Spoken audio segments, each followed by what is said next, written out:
สวัสดีครับยินดีต้อนรับเข้าสู่เว็บไซต์ itserve2u.com นะครับวันนี้ทางร้านเรานะครับมีสินค้าตัวใหม่ล่าสุดเลยนะครับที่เป็นอุปกรณ์แปลงสัญญาณจากมือถือขึ้นทีวีมาแนะนำให้ลูกค้านะฮะตัวนี้นะครับก็คือเป็นรูปแบบของ HDTV Cable นะครับเป็นรูปแบบสายมีความยาวประมาณ1 เมตรอันนี้ผมทดลองใช้ละนะครับก็คือจาก iPhone อันนี้ดูกันสดๆเลยนะฮะอันนี้ถ่ายทอดสดนะครับก็คือสเปอร์นะฮะกับลิเวอร์พูลวันนี้ก็คือเป็นวันที่12 มกราคมนะฮะอันนี้คือถ่ายทอดสดเลยนะครับวิธีการใช้งานเนี่ยใช้งานไม่ยากเลยนะครับก็คือเพียงแค่เรา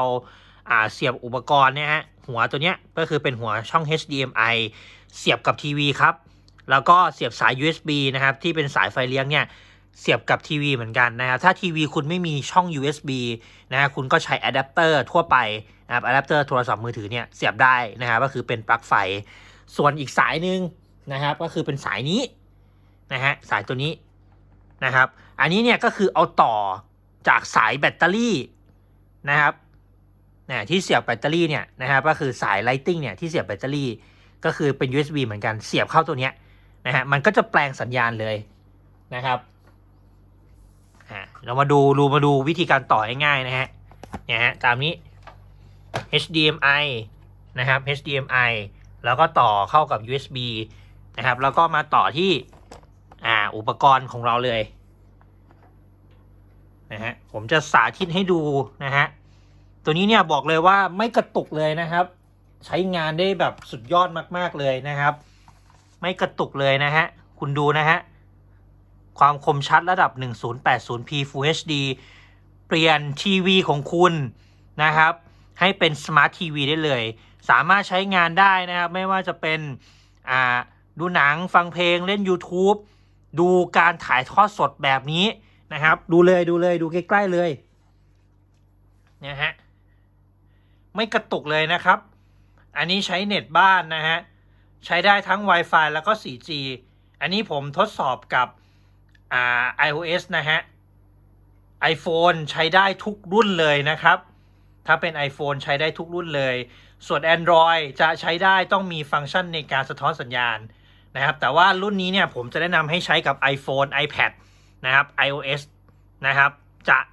ใช้ได้เลยนะครับเพียงแค่เสียบอุปกรณ์ไม่ต้องตั้งค่าเลยเสียบอุปกรณ์ก็ใช้ได้เลยนะฮะภาพแล้วก็เสียงออกที่ทีวีเลยเดี๋ยวเรามาดูกันชัดๆเลยนะฮะเรามาดูการถ่ายทอดสดนะครับเหมาะสำหรับคนที่อยากจะดูหนังฟังเพลงนะครับดูการถ่ายทอดสดโอเคแบบไม่กระตุกเลยนะครับไม่กระตุกเลยสุดยอดมากๆเลยนะครับสนใจสั่งซื้อสินค้านะฮะเจ้าHD TV Cable ตัวนี้เนี่ยครับแบบสายความยาว1 เมตรเนี่ยติดต่อเข้ามาเลยนะครับตอนนี้สินค้าราคาโปรโมชั่นนะครับของ itserve2u นะครับสนใจสั่งซื้อติดต่อเข้ามาได้เลยนะครับโอเคนะครับเดี๋ยวเรามาดูความคมชัดกันนะครับแล้วก็ความแบบเนียนของสัญญาณนะฮะก็คือไม่กระตุกเลยนะฮะไม่กระตุกเลย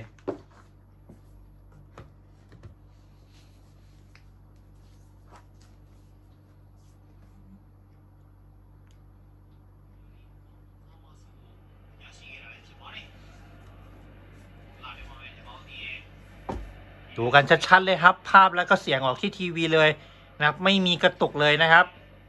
อันนี้ถ่ายทอดสดนะครับใช้ 4G นะฮะดูกันตรงนี้เลยถ่ายทอดสดนะครับถ่ายทอดสดอยู่นะฮะอันนี้นะฮะไม่ใช่วิดีโอนะครับเป็นถ่ายทอดสดเลยนะครับ